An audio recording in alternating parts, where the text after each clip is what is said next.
right? Right. And what I like about doing this job is they teach each other.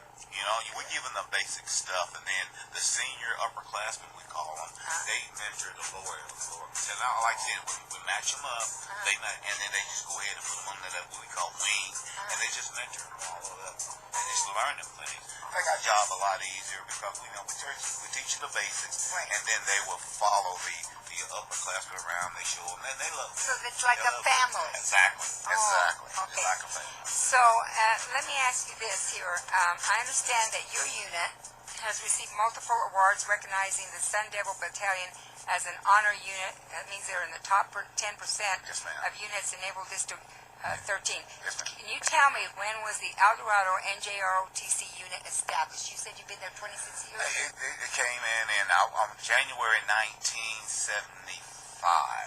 75. So it's been around for a while. We're one of the oldest school and oldest unit in the Valley. Wow! Yeah, Congratulations yes, there. ma'am. Yes, wow! ma'am. And that means you've been part of many lives making a difference. Yes, I do. I mean, from the time I got there in 1997 until now, when I got there, some of the seniors were like 17, 18. They are in their mid-30s now. And they call me and still say yes sir and no sir, that type of thing. Isn't that nice? I keep in touch with them. To know you made a difference. Yes, ma'am. I know that in my years of classes, there was 2 teachers that made a difference, and they made such a difference. They do impact your life for the rest of your life. Yes, ma'am. And you never forget that. Oh, they call me all the time. For my birthday's next month, so I'll get some calls. Oh, happy birthday then. You're almost as old as me. I heard know. that.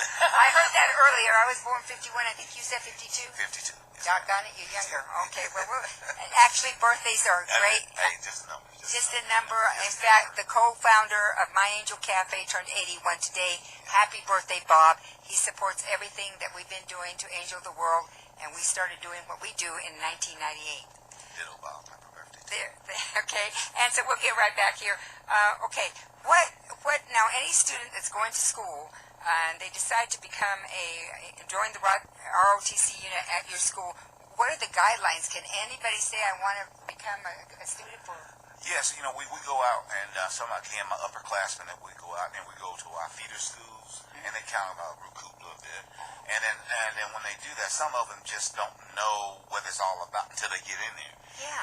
They say, well, what is it? They're not knowing that it's a discipline class. You got to structure. You got to do what we tell you to do, that type of thing. Yeah. And most young kids don't like that structure stuff. Well, they need it. They need it. They really need and this. The ones who stay, they love it. The ones who leave, that they don't, of course. But it's a structure thing. But again, they sign up. It's just an elective. You can take ROTC, PE, dance, all these elective things. And then a lot of them, when they get in there, like I said, the ones that likes it, they stay. And the ones that don't, kind of, they go away. But that's okay. It's a credit, to you what you do, but I know this. I don't have regrets about my life, but if I was to relive my life, I would become a ROTC student.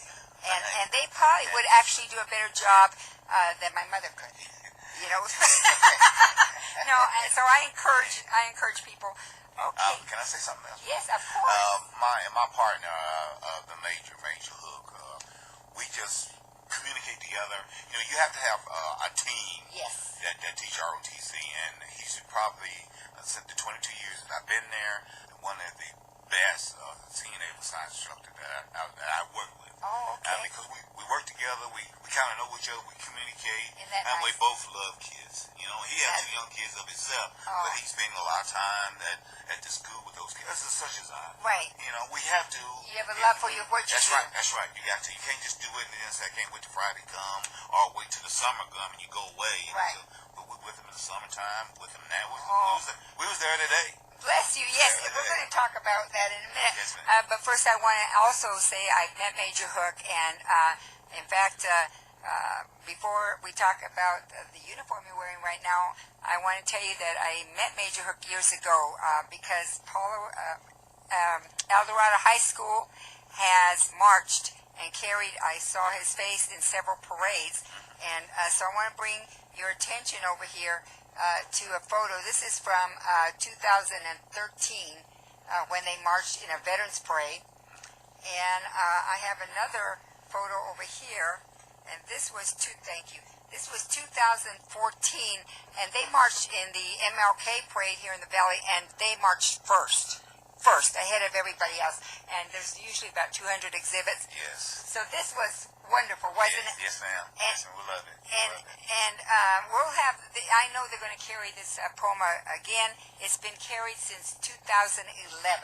Do you still have the copy at your school? Yes, we do. Yes, we do. Oh, I'm yes, so glad because you know what, people, if you have a copy of I Saw His Face in your home, I can tell you it is a blessing. So just that it's present in that classroom, this poem is not of author, it is of God. And it has blessed the dedication of the new National Tribute, the Veterans Memorial Park here, and it's blessed in Veterans Hospital. And because we have a great human being here and a great hero, he is doing a job with our children that I wish we could just have repeated and repeated and repeated. But let's go back to your career now. Yes, so you had to travel to a lot of places on that ship. I did. And I want to know I did. your favorite, because I love Germany. Where'd you live? Hobart, Tasmania was one of the best places I've been. Where is that? That's down under around Australia area. Oh, that's got to be nice. It's great. It's great. Oh. It's a different. When it's our winter, it's their summer. Oh, so I was down there doing their summer, and it was great. Isn't that wonderful? People are friendly. Hospitality is great. They just love to Americans, and they just love to visit, and they do anything for you. I mean, they just open up their homes and heart for you. Oh, so isn't that great? That's great. So that's great. I always wanted to get to Australia. Yes, great. I've been there a couple of times, actually. Really? How about Japan? Did you get to Asia? I've been to Japan, Singapore. The saddest places I've been was Mombasa, Kenya. Oh, really? Yeah, oh, yeah. That's a sad place. Very, very much so. Very much so. Yeah. But I enjoyed my Navy career. I mean, I've done about 10, 12 different countries. And if I had to do it over again, I would volunteer and I'll leave tomorrow. You see the world. Okay. I always tell my friends, Yes. As a Navy brat, we used to get on these flights and just go internationally. And, we didn't pay and we might wait on that sandwich. We kind of took it for granted. Oh, wait, I can go to Paris. Oh, I can go to Japan. And now, I mean, just to go to Albuquerque, sometimes if I don't get that special, it's costing a fortune. So, yes, ma'am. Okay, let's move on now. Just bear with me, people. I'm a little slow here, but I have a lot of questions to get into with our guest here. Okay, here you go. When you retire from your second career at Eldorado High School as an NJROTC instructor, do you have plans to write a book or something to continue mentoring children in a different arena? I'm not just a good writer, but I'll probably find a job just to relate with kids, because I do a lot of stuff at Eldorado High School. Football coach, baseball coach, ROTC, those things are dealing with kids. And I'll probably find something that's dealing with kids again. Yeah, and you said tonight, and if we can show his outfit he's wearing a little bit, can they see this Eldorado? We want to see Eldorado. He's wearing a beautiful outfit because you just came from where? Baseball game. We just had 2 games back to back today, and fortunately it didn't go so well, but the kids out there, they competed. So. Okay, so you're a coach when you're not instructing. That's right. Wow, now that is why you look so good. Because tonight I'm walking upstairs and I said, what is wrong? And I said to Bob, I'm having trouble with these stairs. He says, Kathy, there's nothing wrong. You're just a little out of shape. And I said, well, maybe that's because I haven't been to the gym as much. But you don't have that problem. No, they keep me young and hard and kind of keep up with them. I kind of, matter of fact, after the show here, I'm going to stop by the gym on the way home. Oh, my goodness. Now, that does put me to shame, but, I'm going to try to get there at least once a month. I hate to ever say I'm going to because, it's hard to keep that. Yes, ma'am. Okay, I've written a book titled I Saw His Face on His Journey, and in one of the chapters I speak about your outstanding Eldorado High School unit carrying the poem. When the children or the young people are carrying this poem, do they feel an extra pride? I mean, that they're showcasing, prayer. Yes. Yeah, I mean, sometimes, I ask the volunteers, and I hate to, I wish I can have a piece and give each and every one of them, but I want one person.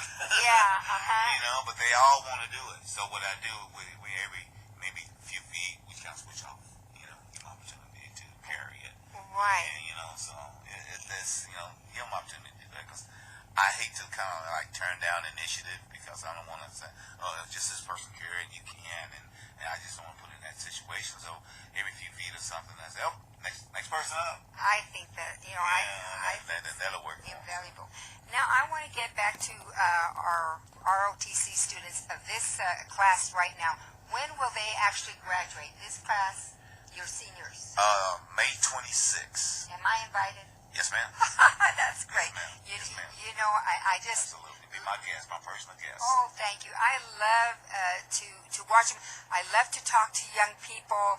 I did introduce a couple, rather speak to, interview, not introduce, apologize, but I spoke to some beautiful ROTC students this last 9/11, and they gave me the most beautiful interviews, and like I told Brother Leo, my camera went dead. I did not get them. But I'm going to get me this pen camera, and I just find that some of them are, well, they're all well-spoken. Oh, yes, ma'am. I mean, they sound like, really like they've already been in the media or something, and they're polished. Yeah, yes. And we give them opportunities to, I mean, we treat them like a little bit higher than the regular students. We give them jobs, we give them leadership positions, and they shine in that area, you know, and that's where we can just judge how they get their rank or rate on their shoulders, is how well they lead people. So well, that's how we do that for them. They do very well. Not only the Navy, but all the ROTC units in the Navy. We all kind of work for the same goal, regardless of whatever branch it is. Right. All same goal. Oh, that's fantastic. So now, do you ever take your students, like, maybe to a graduation of some sort in California, something on a Navy base or an Army base? Yes. Like last weekend, we came back from San Diego. We had a Marine graduation, and